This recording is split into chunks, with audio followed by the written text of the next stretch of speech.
અક્ષરાનંદ સ્વામીની વાતો ભાગ 21 અને વાર્તા નંબર 90। ગામ પીપળાવના પ્રભાશંકર પીપળાવ આવ્યું વડતાલ પાસે। પીપળાવના પ્રભાશંકરભાઈ ગઢપુરમાં મહારાજના દર્શને આવ્યા હતા અને અક્ષરવર્ણીની પછવાડે ઉતર્યા હતા।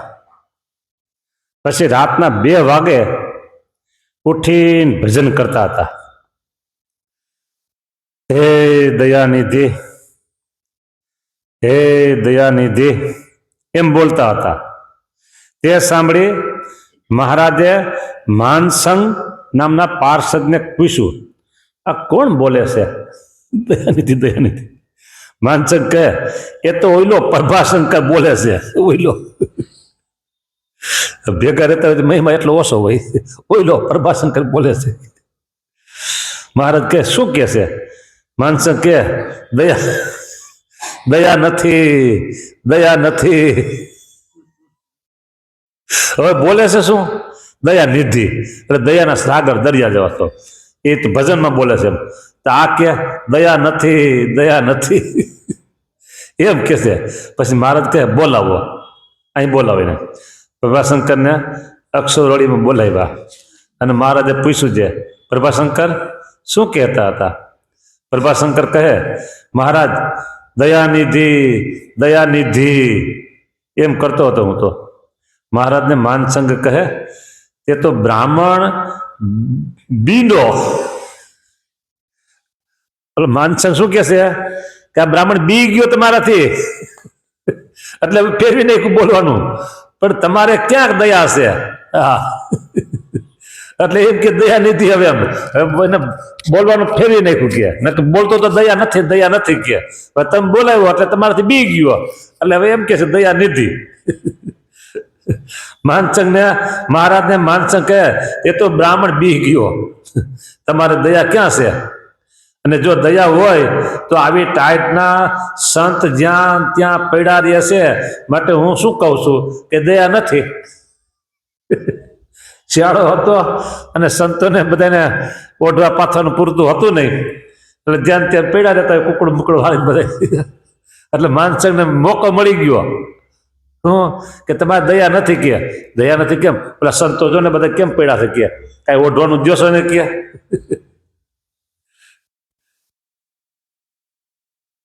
માટે હું તો એમ કહું છું કે દયા નથી મહારાજ તમારા। મહારાજ કહે, સગડી કરી લાવી, આપણે તાપીએ। પછી સગડી કરી મહારાજ પાસે લાવ્યા, એટલે સૌ ભેળા થયા અને પછી મહારાજ બોલ્યા છે, આજ અમારે એક પ્રકરણ કરવું છે કે જે એક ગોદડું આપે તેને એકવાર છાતીમાં ચરણાવીને આપવા, અને 2 ગોદડા આપે તેને 2 વાર ચરણાવીને છાતીમાં આપવા। આ પ્રકરણ કર્યું। અહીંયા બસ ગઢપુરના હરિભક્તો હોય, આજુબાજુના હરિભક્તો હોય ને બધા।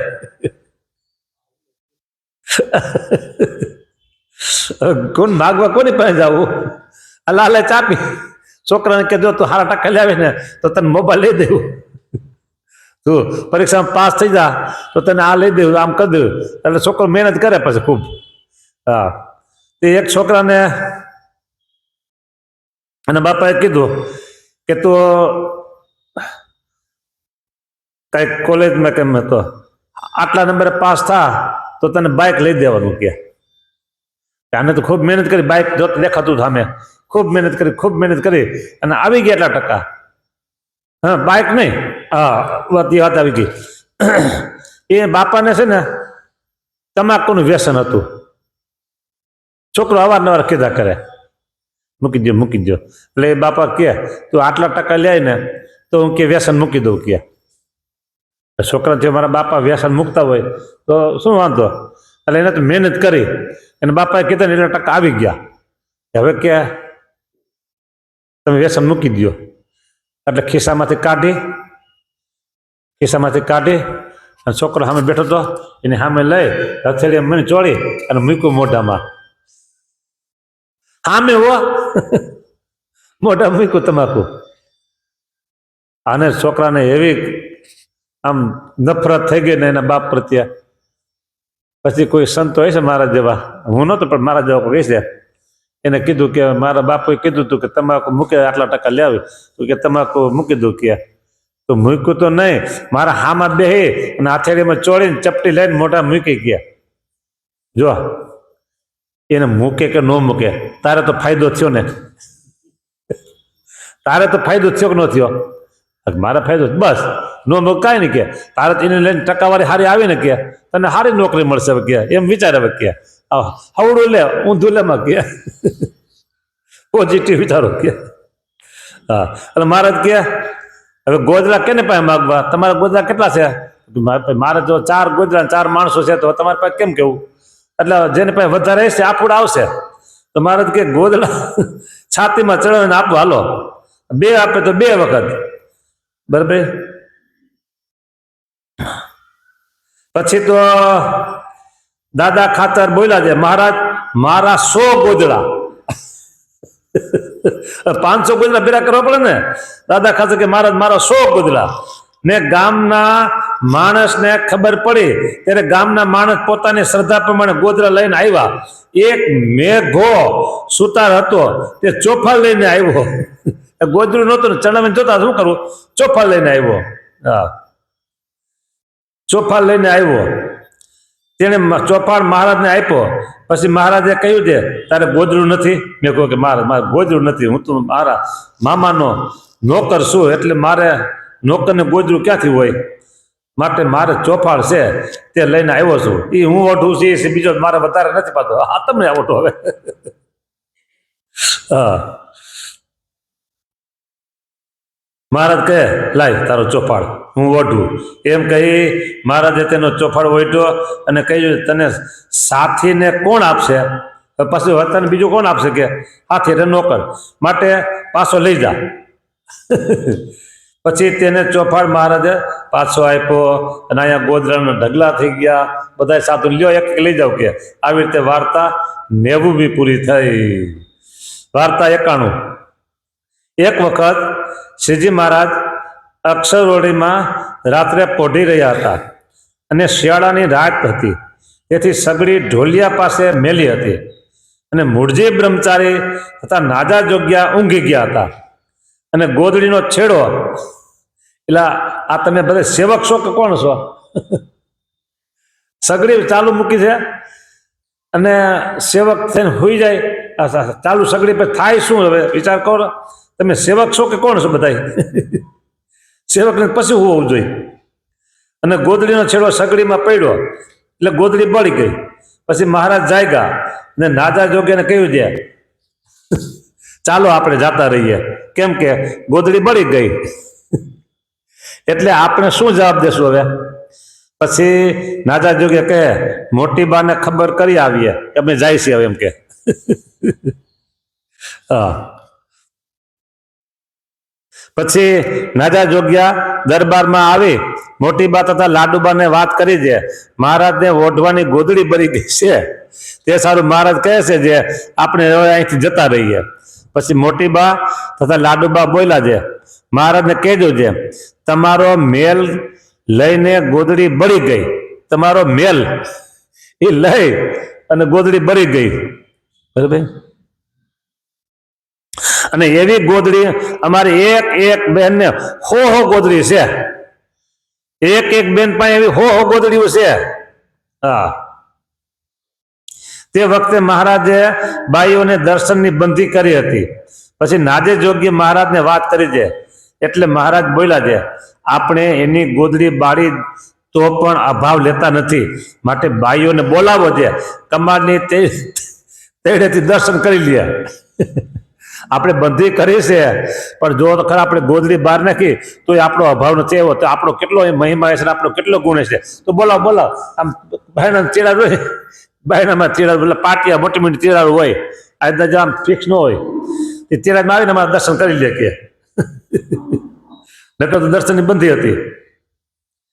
હા, કમાની તેડેથી મહારાજના દર્શન કર્યા એટલે ગોદડી ઊંચી કરી દેખાડી ત્યારે મોટી બા તથા લાડુબા બોલ્યા છે મહારાજ ગોદડી બળી ગઈ તે ખેર. હા, તમારો મેલ લઈને ગઈ. પછી મહારાજ કહે, આપણે તેમના ગોદડા બાળીએ છીએ તોય અભાવ નથી લેતા, માટે નાજા જોગ્યા બાયણું ઉઘાડી સૌ દર્શન કરો. હવે તો બાયણું ખોલી નાખો, ભલે દર્શન કરે અમારા. હા, પછી અક્ષરવડીનું બાયણું ઉઘાડ્યું એટલે સૌને દર્શન કર્યા, સૌએ દર્શન કર્યા. અને એવી ગોદડિયું, નવી ગોદડિયું લાવી મહારાજને ભેટ કરી. વાર્તા 91મી પૂરી થઈ. દાતાએ બધી લીલા 92મી વાર્તા. મહારાજ નિત્ય દાંતણ કરતા, ત્યારે દાંતણની ચીરું કરી ફળિયામાં નાખતા, અને 2 ચીરું અવળી પડે ત્યારે મહારાજ બોલે છે, લાડુબા આજ 2 ચીરું અવળી પડી છે, માટે મિષ્ટાન જોઈએ, કોઈક મહેમાન આવશે. અને જ્યારે 1 ચીર અવળી પડે ત્યારે મહારાજ કહે કે લાડુબા આજ અડધું મિષ્ટાન જોઈએ. એમ નિરંતર મહારાજ દાંતણ કરી પોતાના ભક્તજનને સંભળાવતા, મીઠાઈ જમાડતા. વાર્તા 92મી પૂરી.